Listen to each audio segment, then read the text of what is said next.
Hai everyone, welcome to Putri Margarita channel.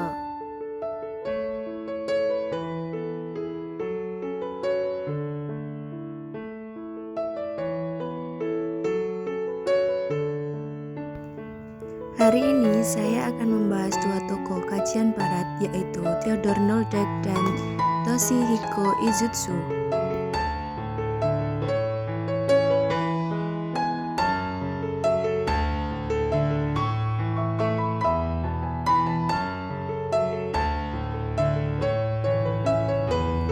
Theodor Noldek lahir pada 2 Maret 1837 di kota Heidelberg, Jerman. Ayah Noldek menjabat sebagai pengawas sekolah menengah di kota Lingen pada tahun 1849 sampai 1857 Masehi, yang sebelumnya ia menjadi wakil kepala sekolah menengah di kota Heidelberg. Pada tahun 1856 ia mendapat gelar sarjana pertamanya pada usia 20 tahun dengan penelitian sejarah Al-Quran yang berjudul Tarikh Al-Quran. Nantinya pada tahun 1860 Theodor Noldek dan muridnya menerbitkan bukunya yang diterjemahkan dari bahasa Latin ke bahasa Jerman yang berjudul Geschichte des Korans. Selanjutnya ada pemikiran Theodor Noldek. Di antaranya ada metode kritis historis dan metode linguistik filologis. Selanjutnya sejarah periodisasi Al-Quran dalam buku Geschichte des Korans. Maka 1. Memiliki karakteristik surat yang puitis, memiliki diksi yang indah dan dipenuhi dengan imajinasi yang pekat. Maka 2. Surat-surat tersebut ada yang mirip sifatnya dengan surat-surat pada masa Makkiyah awal sampai Makkiyah akhir.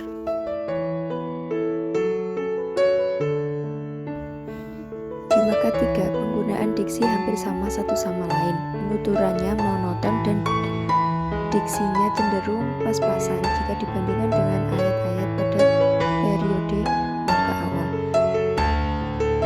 Selanjutnya Madinah. Pembahasan ayat pada periode ini meliputi berbagai aspek kemasyarakatan mengenai kepemimpinan, pemerintahan, dan hukum.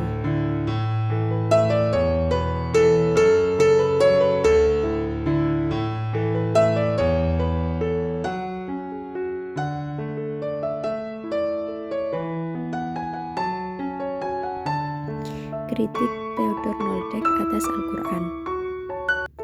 Ia berpendapat bahwa beberapa kisah, ajaran, dan wahyu dalam Al-Quran memiliki pengaruh dan tradisi Yahudi dan Nasrani.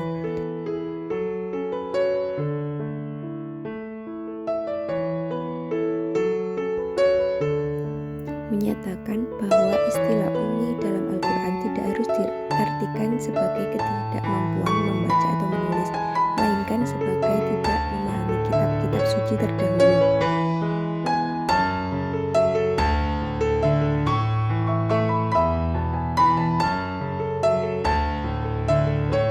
Selanjutnya pembahasan mengenai Toshihiko Izutsu. Kajian semantik dalam Al-Quran.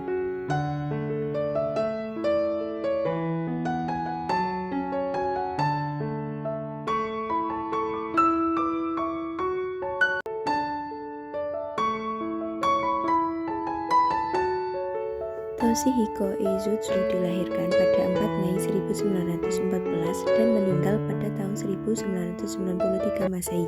Dia berasal dari keluarga kaya di Jepang. Ia mengajar di universitas dan menulis banyak buku tentang agama dan keislaman. Dia melihat agama melalui lensa linguistik dan dia menggunakan pendekatan yang lebih luas dalam ilmu sosial dan humaniora daripada pendekatan yang didasarkan pada iman. Berbicara tentang kajian Islam, karya Toshihiko Izutsu sangat penting karena pemikirannya dipengaruhi oleh Zen Buddhisme, Neo-Konfusianisme, Shintoisme yang merupakan komponen pembentukan kebudayaan Jepang klasik. Selanjutnya semantik apa yang dimaksud, yaitu istilah-istilah kunci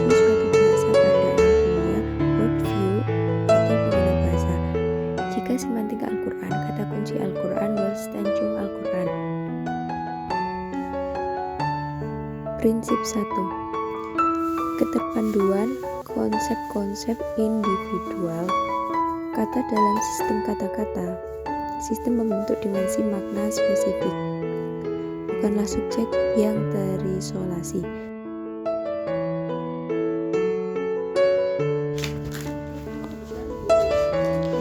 Prinsip 2. Makna dasar dan relasional. Makna yang melekat dengan kata. Makna tertentu yang muncul dalam pemakaian kata. Medan semantik. Contoh: eksekutif berkenaan dengan kata pengelolaan. Contoh: tiket kereta api eksekutif lebih mahal daripada pesawat terbang ekonomi.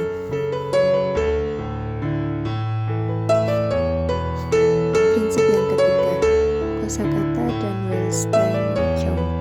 Kata-kata bahasa dan budaya manusia penggunaannya. Contoh: sampean, jenengan, anta, anti, dan you.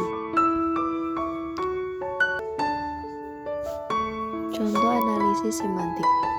Berikut ini contoh penafsiran makna atas Quran Surat Al-Baqarah ayat 34.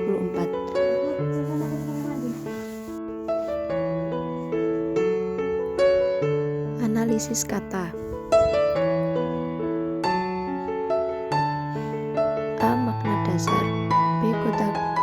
Kosakata istighfar berasal dari kata kabaro yang memiliki makna dasar, besar, mulia, dan agung. C. Makna relasional. 1. Analisis sintakmatik memiliki makna enggan, mendustakan, kafir, dan berpaling. Yang kedua, analisis paradigmatik memiliki makna sinonim, angkuh, dan menyombongkan, memiliki makna antonim, rendah hati, dan lemah lembut. Yang terakhir, D. Makna historis. Kata istighfar memiliki makna historis pra-Quranik dan Quranik yang sama, menyombongkan diri. Selanjutnya, pasca Quranik. Yang dimaksud pasca Quranik ialah menyombongkan diri dan angkuh. Yang terakhir, E. Weltanschauung, yang berarti istighfar digunakan untuk menunjukkan sikap menyombongkan diri.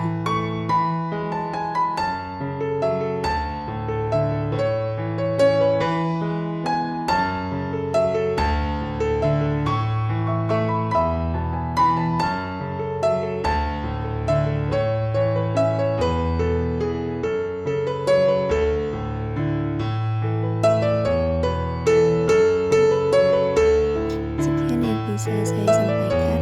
Terima kasih, semoga bermanfaat.